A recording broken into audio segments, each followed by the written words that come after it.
Hi guys! Welcome back to my YouTube again, Ejin Vlog. Ayan guys, may isi-share lang ako sa inyo about sa new registered again sa Comelec guys. So, ayan guys, yung bagong ngayon guys, doon na po banda sa pag taga-Taguig po kayo, sa City of Taguig po kayo nakatira, doon na po yung new registered po sa Vista Mall.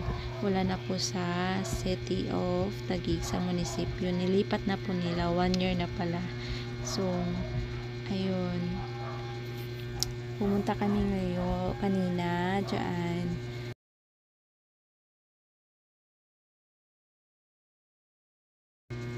Magpaparehistro sana kami ulit, kaso after na lang daw ng butuhan, so hindi na po pwede, so naging failed po kami. So ayun, naglalakad na kami dyan papunta sa parking building sa Vista Mall. Doon po yung Comelec po guys. Ayan, dyan po yung Comelec, kung saan magpaparehistro ulit or magpapatransfer ulit kung saan ka ba nagparehistro dati. So ipapatransfer mo ngayon kung saan ka nakatira.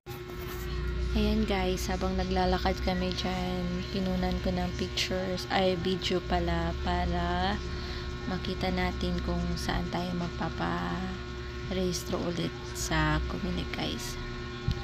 So, ayan, may makita kayo dyan na Vista Mall parking building.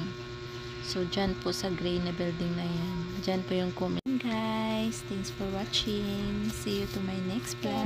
Bye-bye.